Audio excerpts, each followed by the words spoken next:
This is Kate Swoboda, creator of YourCourageousLife.com, director of the Courageous Living Coach certification at TeamCLCC.com, and author of the book, The Courage Habit, which is available at booksellers and at Amazon. The Your Courageous Life podcast is all about going after what you want and creating and living a more courageous, emotionally resilient life. Might drop a couple of F-bombs, so maybe don't listen with your kids in the backseat of the car. And here we go with today's episode. So let's talk about the habits of highly successful people today. Although, as with so many things that I bring up on the podcast, this might go a little differently than you were anticipating. So first, let's get this out of the way, right? If you have found yourself here because you were looking into the habits of highly successful people, I'm aware that you've probably already found a gazillion different internet articles out there. Most of them are going to amalgamate the self-reporting of CEOs, millionaires, people with MBAs.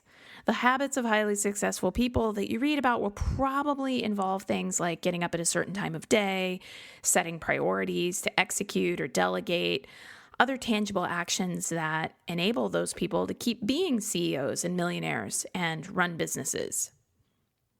So in other words, the very definition of successful is largely going to be dependent on external metrics, the title, the money, the things that they do. And as you can imagine, that's not the definition of success that I will be using here today. For this list of what I consider to be the habits of highly successful people, successful is constituted by a different sort of metrics. And I'm thinking a lot too of like, there's a lot on the internet. There's a lot kind of everywhere where who and how people show up on the outside isn't necessarily how they live.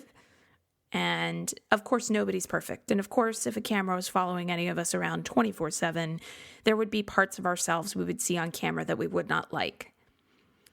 But I'm thinking of success in this way of looking at the internal metrics. So metrics would look like this, regularly feeling joy and fulfillment in your life. Regularly, right? The work, the titles, the money could go away tomorrow, and you'd have other identities that make up who you are. Super important, I think, to being healthy and emotionally resilient. So the work, the titles, the money, if they went away, you would have other identities. I'm not saying that if the money goes away, you're just like enlightened no matter what. Like if all my money went away, I'd be pretty upset.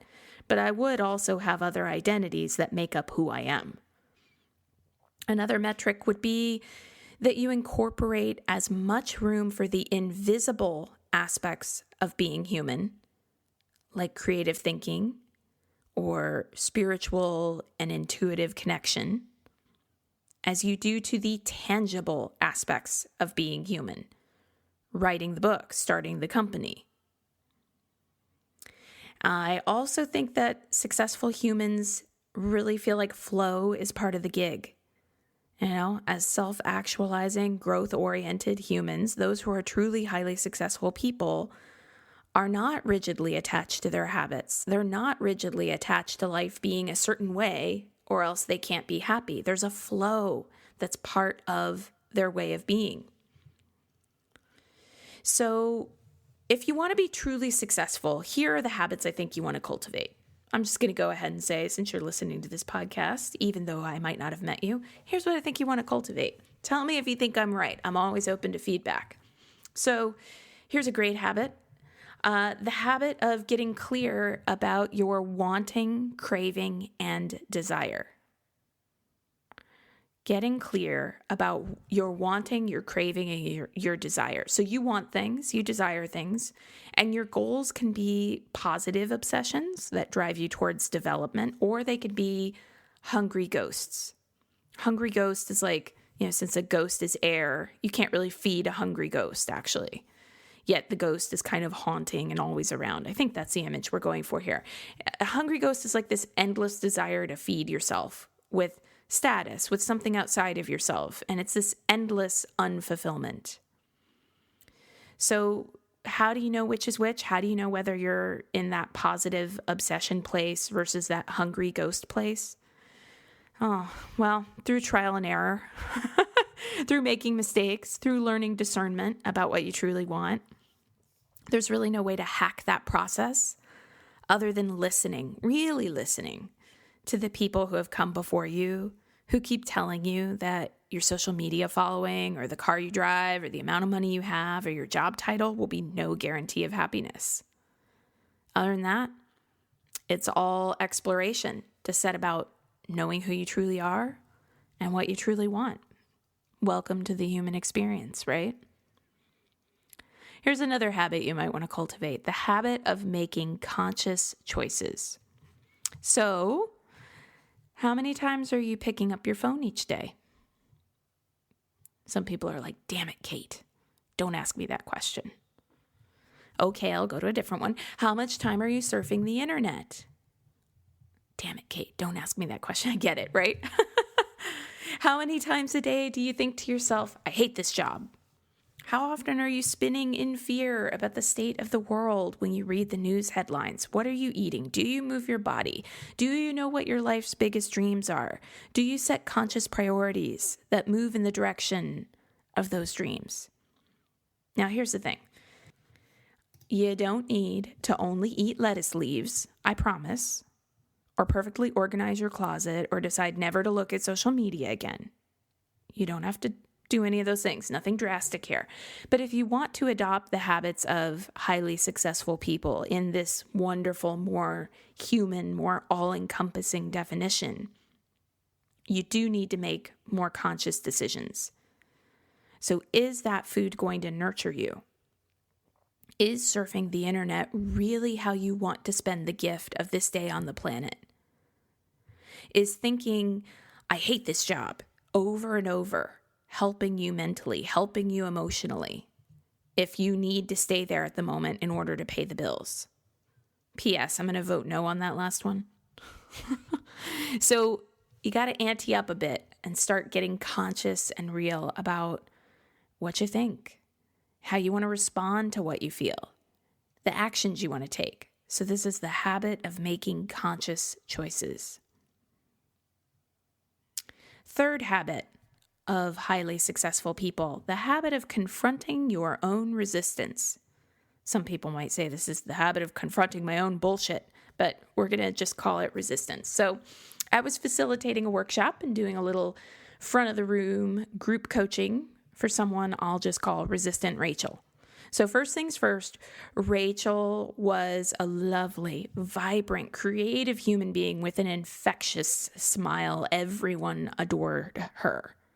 Okay? Like, who hasn't been in resistance, all right? It's not the bad people are over there in resistance and the rest of us are all just great. I've been in resistance. You've been in resistance. What we need is the habit of confronting our own resistance, because everyone adored Rachel, and the problem was Rachel did not adore herself. And Rachel could tell me with detailed analytical precision, born of years of therapeutic analysis, where her low self-esteem came from. But she kept insisting over and over that she didn't know, quote unquote, how to change, or that she didn't have the motivation to change, or that she couldn't stick to a program to change. Now, in these situations, I like to check to see if someone has some unprocessed pain that might be holding them back. I'm not a hear about someone having trouble with motivation, so I leap to strategy kind of gal. So I was totally willing to let's give some room and space and empathy for the pain that might be the hindrance here. But the thing was, in this case, Rachel wasn't having that either. And fair enough, I don't believe in pushing clients to go into anything they don't want to go into, or if I'm group facilitating, same gig. But when we would talk strategy or tangible things she could do, that spun out into how she couldn't try X action because of Y complication, and she couldn't try Z action because of some other issue. So it's like she didn't want to go into strategy and do things. She didn't want to go into processing the pain, and that ended up being exactly what was keeping her stuck. So yeah, resistance. Resistant Rachel had every reason in the world for why every option available had to be the wrong option. She was arguing for her own limitation. And you might recognize yourself in that. I certainly have been there before, and I'm sure I'll be there again. Now, here's something I've observed across more than a decade of coaching. If you can describe your life's problems and what went wrong and what you wish had been different, you have ample information to decide to change how you will let that experience limit you. Period. I'll say that one more time. If you can describe your life's problems and what went wrong and what you wish had been different, if you can do that, you already have ample enough information to decide how you will let that experience limit you or not. Period.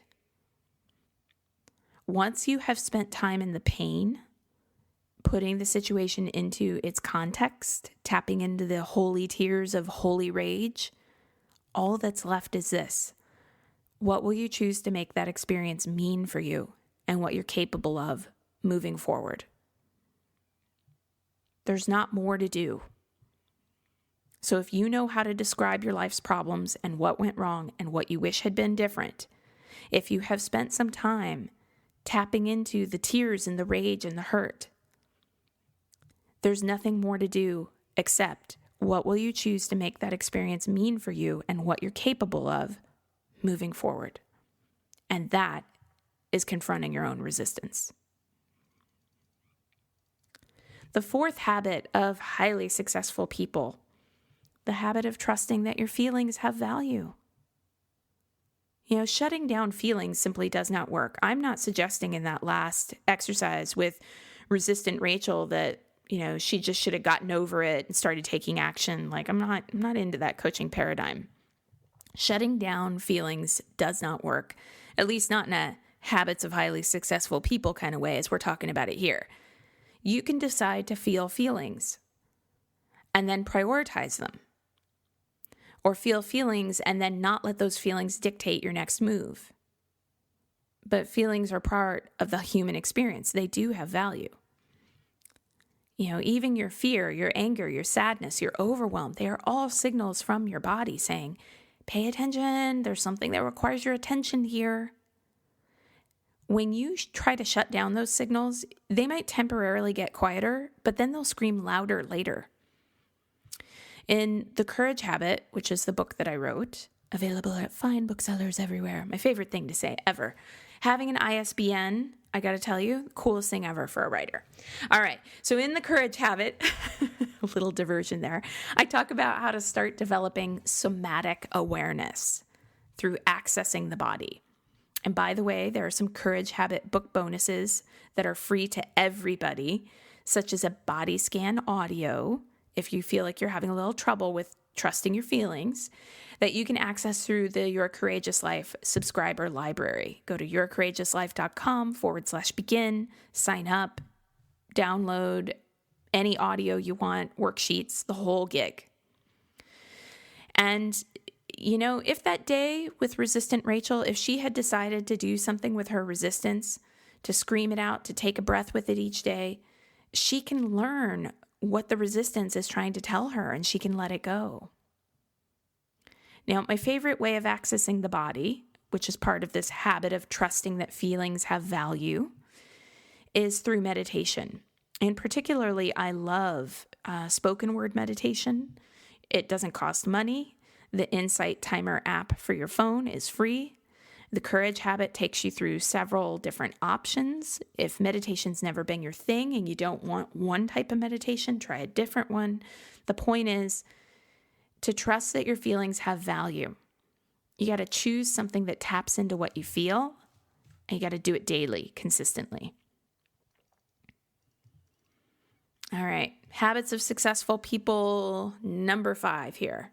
The habit of looking for growth. So there's this researcher, Carol Dweck, Dweck, and she's talked about how there's this concept of a fixed mindset versus a growth mindset. So there's this habit of looking for growth you want to cultivate here, because a fixed mindset believes that what you're born with is what you get. So in other words, you're a certain type of person with certain types of capabilities. And people who say things like, well, I'm just not a very courageous person, or, I'm just not a very creative person, are living life from that fixed mindset place. Now, a growth mindset, by contrast, trusts that everything is figure-outable, that if someone else has done it, then there's a skill set that could be learned to replicate or even exceed that person's results, that mistakes are learning opportunities, and that curiosity is a supreme pleasure. And it is. Curiosity is so fun, so enlivening. So here's a great way to integrate this habit. Look for anything in your life where you felt unhappy and ask yourself what you can do right now to change it.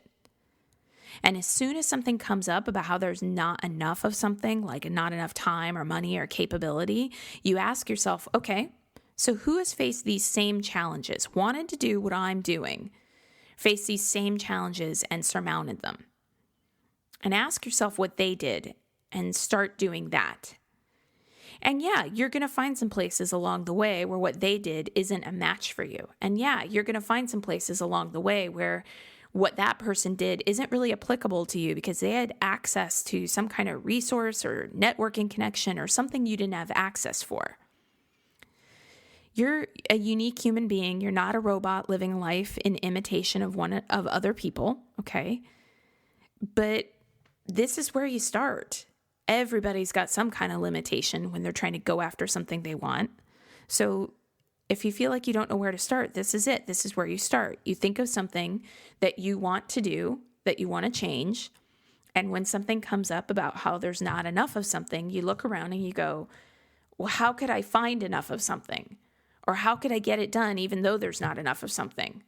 You never know. Plenty of people have probably said, well, I can't start a business because I don't have millions of dollars of startup capital. And plenty of people have started a business not having millions of dollars of startup capital. So along the way, look for every opportunity for growth. And every time you think you can't go further, question that. I mean, given how often we've seen humans transcend incredible limitations, really, why in the world would you be willing to live a life believing that you can't be one of those humans? You might be the one who shows us the way. All right. Habits of highly successful people. Number 6, the habit of monitoring your language. Now, this one is classic self-help, but it is effective, and it bears mentioning.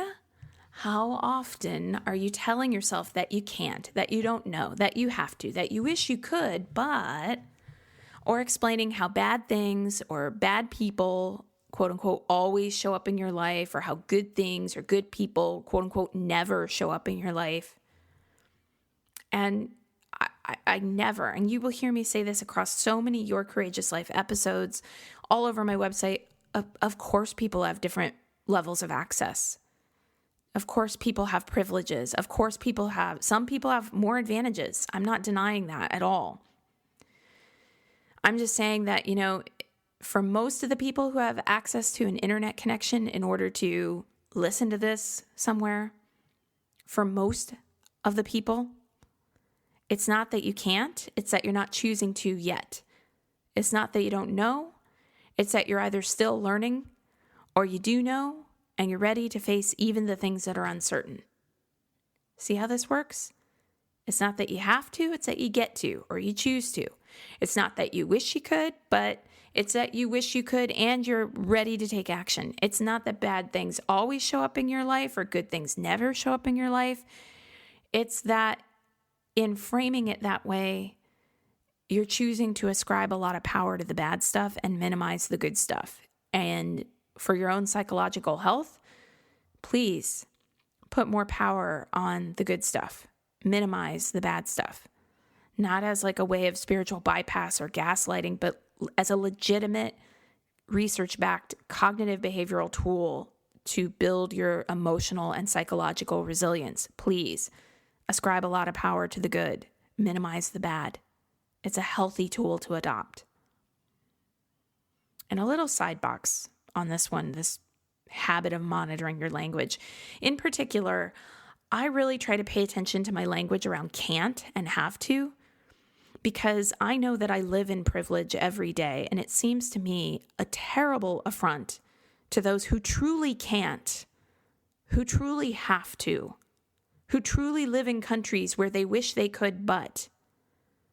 It just seems offensive to me, almost, that I could talk as if I'm facing a can't when it's not really a can't, as if I'm facing a have to when it's not really a have to, because there are people in this world who truly suffer on the level of they can't, and that is not a figure of speech. They can't.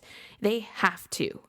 They live in worlds of oppression that I don't know currently, and I will not disgrace what they go through, frankly, by speaking as if it's on the same level.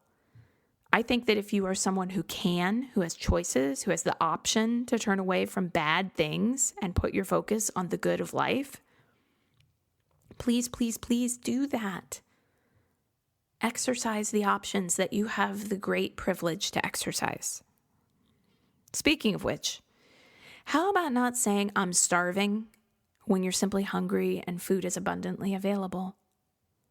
How about not walking into the gym saying, oh, this is going to kill me, before a hard workout? How about not listening to songs with lyrics that extol the negative, that talk about how things are hopeless? Unless, of course, you actually want those lyrics to be your life. You get to choose. Habit of highly successful people, number 7. The habit of surrounding yourself with people who practice integrity. This is a big game changer. There's this saying that I would hear sometimes growing up in the Midwest, and it was, don't go laying down with pigs thinking you won't wake up covered in mud. Sometimes they'd say, thinking you won't wake up covered in shit, but you can pick your version here. So as humans, we're wired for connection. We're social creatures, even the introverts among us, I promise. And sometimes our desire for connection causes us to excuse things that are out of integrity. Without a doubt, no one's perfect. There's no one out here in the world who is in integrity in every area of their life. You don't need to start expecting perfection of the people you hang out with. But also without a doubt, sometimes telling yourself, well, golly gee, I mean, no one's perfect, ends up really being someone's get out of jail free card for piss poor behavior and not treating you well. And really, you got to think about this. Don't surround yourself with people who don't practice integrity. People who practice integrity are going to mess up, own the mistake, try to make it better. And let's just get this straight, by the way, in case you're wondering about how to set like a benchmark for this. If the person lies to you, out of integrity, period, end of story. There are scores of people in the world you could give your love to who will not lie to you. Hanging out with someone who lies is a choice. And if they justify their lies, and if they justify all the reasons why they couldn't tell you, run like hell in the opposite direction. Again, like there are so many people in the world you can give your love to who will not lie to you. Hanging out with someone who lies to you is a choice. Habit number 8, the habit of prioritizing integrity within yourself. My coach, Matthew Marzell, gave me this definition of integrity. Integrity is when your words and actions match, and they are in alignment with your values, commitments, beliefs, and life vision. So in other words, integrity goes beyond just doing what you're saying you're going to do and incorporates more nuance. It's also about knowing and living your values, knowing and living your commitments. You get the picture.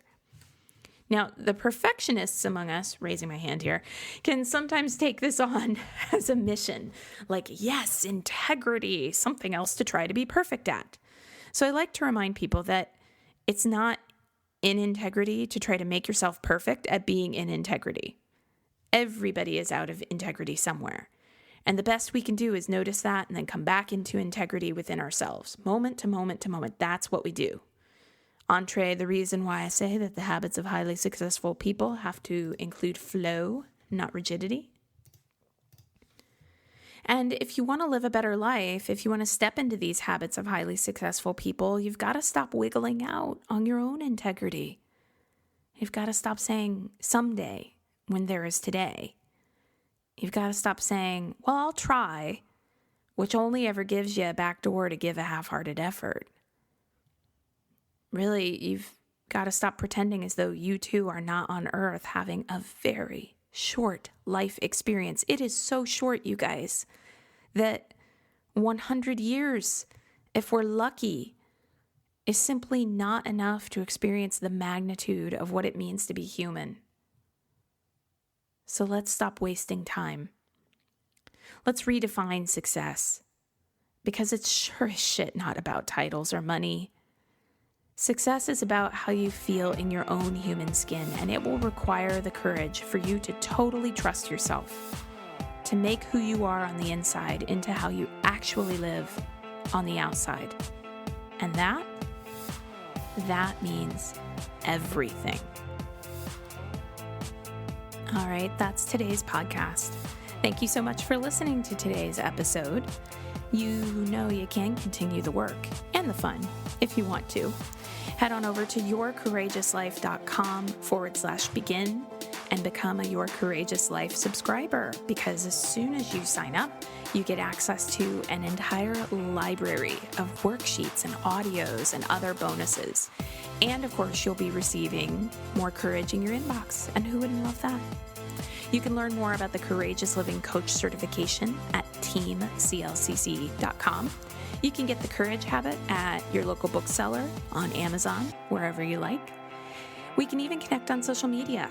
I'm on Facebook at Your Courageous Life. So look for facebook.com/Your Courageous Life. And I'm on Instagram as Kate Courageous. And I'd love to connect with you on Instagram. So here's to you, using these courageous tools in your life and creating a real ripple effect of good. And again, thanks so much for listening. I love it that you're here.